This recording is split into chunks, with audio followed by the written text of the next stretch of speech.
Christophe Bitch, pour ma part, je préside la société d'exploitation de l'abattoir du Haut-Rhin, donc l'abattoir du Haut-Rhin qui est une structure qui propose de la prestation de services en abattage découpe et qui fonctionne en délégation de services publics, étant donné que l'abattoir appartient à la collectivité européenne d'Alsace. Donc voilà. Merci Christophe.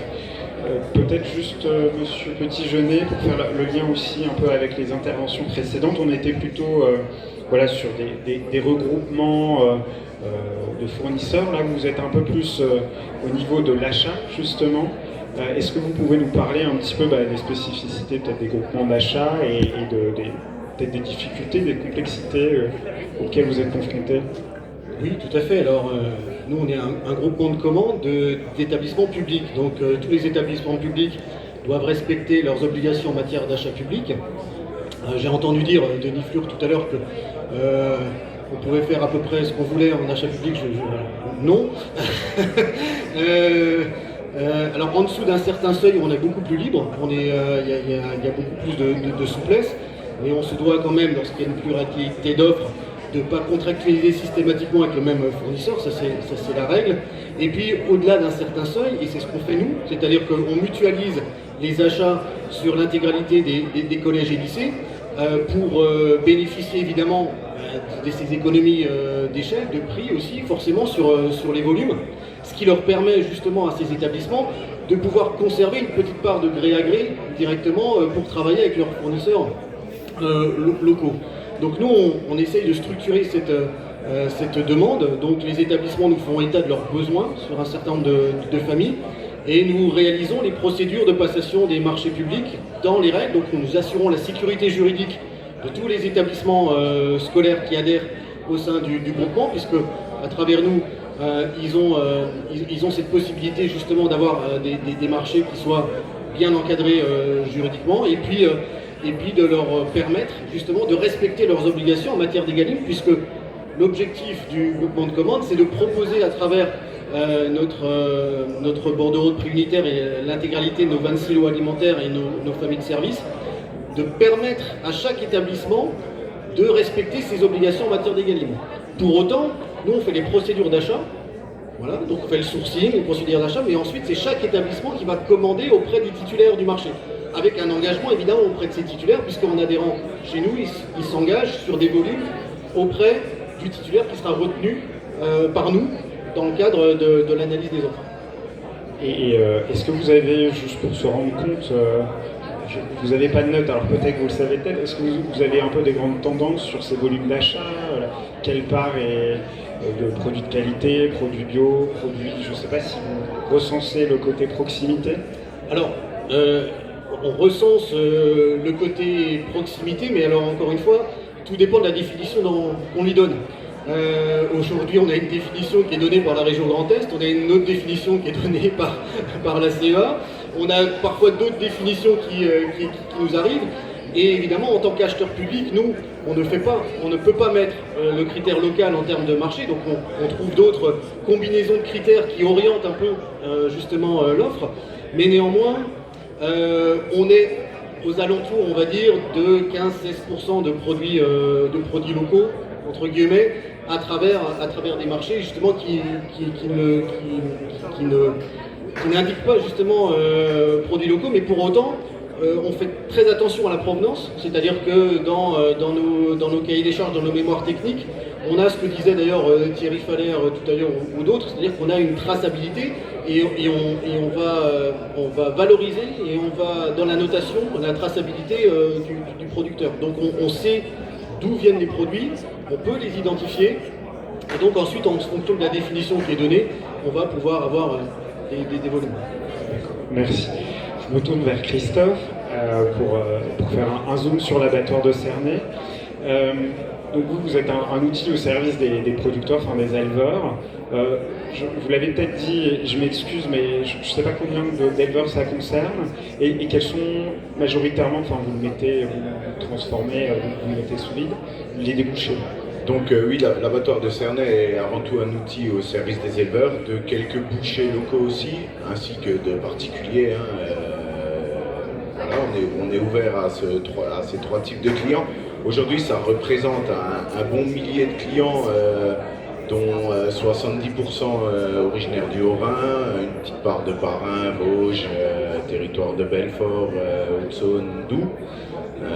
Voilà, aujourd'hui à l'abattoir du Haut-Rhin, on peut arriver avec la bête et repartir avec le produit fini. Donc aujourd'hui, on maîtrise l'ensemble de la découpe sur les espèces abattues, que ce soit du porc, ovin, caprin ou bovin. Et sur le bovin, on fait encore de la transformation bouchère, depuis un an des steaks hachés et quelques viandes en sauce, des brochettes, des merguez.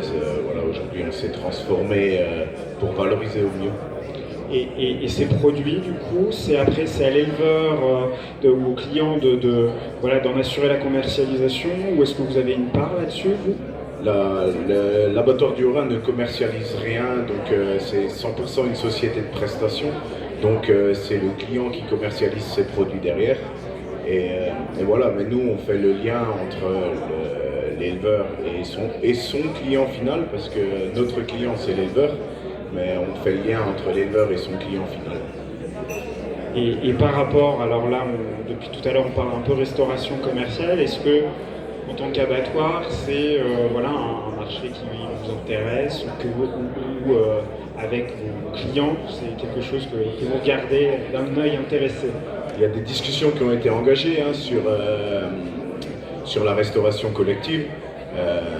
C'est un sujet relativement complexe, mais avec beaucoup de bonne volonté, on va réussir à construire quelque chose d'intéressant et de bien pour les éleveurs. Je suis éleveur aussi, donc ça me concerne aussi au premier plan.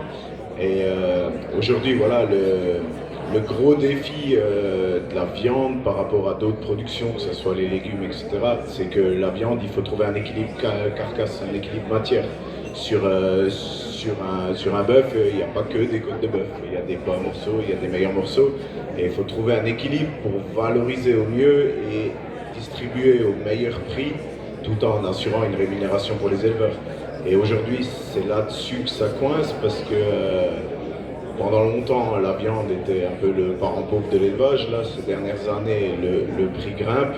Donc du coup, pour trouver une valorisation locale, il va falloir qu'on soit bon, mais on le sera. J'ai vu un clin d'œil, mais je n'en dirai pas plus. Peut-être effectivement, Monsieur Petit-Genet, vous là sur les perspectives vis-à-vis alors de vos deux casquettes, hein, vous parliez tout à l'heure de Bartholdi puis d'Agap, de l'élargissement aussi peut-être de la zone comment on peut dire d'adhérents. Oui, alors Agap c'est encore différent puisque c'est une association de coordonnateurs, mais effectivement sur le groupement que je coordonne, on va avoir un périmètre qui sera élargi sur toute l'Alsace. Donc ça va être d'autres problématiques, mais notre objectif c'est évidemment de trouver et de continuer à faire du sourcing pour trouver, le cas échéant, des producteurs qui peuvent nous approvisionner à la fois avec les contraintes qu'on a évoquées, hein, les contraintes à la fois de marché public, et une première contrainte administrative, des contraintes de prix aussi, parce que dans les établissements, on est très contraint, il faut faire des repas avec un coût matière qui est relativement faible. Et puis ensuite, évidemment, des contraintes de livraison et d'approvisionnement, et on en a parlé, il faut trouver des distributeurs, hein, puisque quand on doit livrer, il y a 217 établissements scolaires en Alsace, hein, collège-lycée, donc il faut livrer globalement de Wissembourg à Ferrette, ce qui est pas évident. Et avec le même service qu'on soit en fin fond des vallées vosgiennes, Sainte-Marie-aux-Mines, qu'au centre-ville de Mulhouse, Colmar ou Strasbourg. Enfin voilà, ces contraintes-là, il y a quand même des bonnes pistes pour pouvoir les surmonter ou... Il y a des pistes, évidemment, c'est mon métier. Donc j'essaye de lever au fur et à mesure un certain nombre de ces contraintes et puis de trouver de nouveaux partenariats. Donc ça met souvent du temps parce que c'est jamais immédiat. Hein. Il y a toujours un temps incompressible, j'allais dire, de construction de ces marchés, mais comme le disait Christophe, c'est avec de la bonne volonté, je pense qu'on arrive à faire des choses qui sont intéressantes pour tout le monde. Ouais. la bonne volonté, et puis effectivement, pour un peu le mot d'ordre peut-être de la journée, le fait de se rencontrer, de comprendre les contraintes des uns et des autres, et pour avancer.